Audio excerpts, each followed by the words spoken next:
Selamat sore siswa-siswi sekalian. Ini adalah sedikit hasil penelitian yang saya lakukan beberapa tahun terakhir. Dan dari apa yang saya dapatkan ini adalah salah satu yang saya capai untuk mendapat gelar sebagai seorang profesor. Jadi inilah yang saya dapat dari penelitian saya. Dan dari penelitian saya membuat sebuah peraturan yang juga dapat diterima oleh banyak kalangan, yaitu Peraturan Gereja dan Pemerintah Indonesia Global. 1.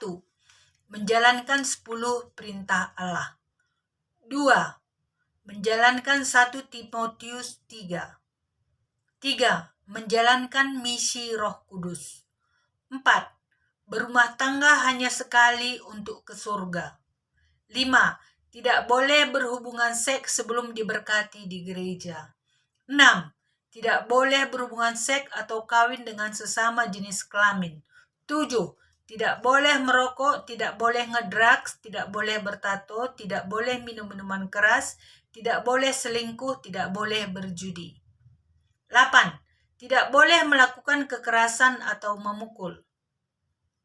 9. Tidak boleh membawa senjata tajam.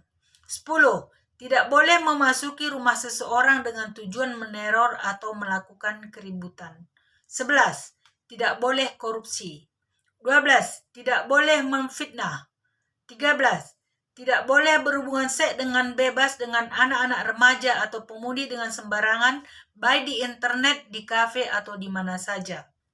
14. Tidak boleh berduaan di kantor atau di mana saja antara anak-anak remaja atau pemudi. 15. Ada istiadat untuk kemuliaan Tuhan Yesus dan untuk menghormati nenek moyang tanpa ada tujuan politik atau okultisme. 16. Tidak boleh memperkerjakan wanita sebagai budak atau tujuan seks. 17. Media untuk kemuliaan Tuhan Yesus. 18. Hotel-hotel untuk kemuliaan Tuhan Yesus. 19. Membawa generasi bangsa kepada Tuhan Yesus. 20. Persamaan hak dan kewajiban bagi semua warga negara Indonesia.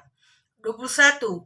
Kewajiban melakukan pengakuan dosa dan untuk kebahagiaan dan keselamatan dan kesehatan jasmani dan rohani. 22. Para koruptor mengembalikan hasil korupsi kepada negara. 23. Berbahasa yang sopan dan membangun. 24. Indonesia untuk kemuliaan Tuhan Yesus yang agung dan kudus.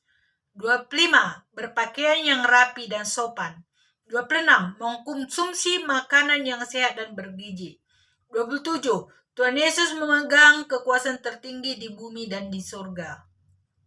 28. Orang baik ke surga dan orang jahat ke neraka. 29. Tidak boleh menjalankan uang riba. 30.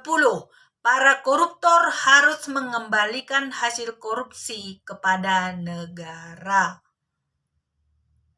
Dan inilah yang harus kita lakukan untuk menyambut globalisasi, agar kita menang dalam Tuhan, agar negara kita maju, agar kita bisa diterima di setiap kalangan atau di setiap negara.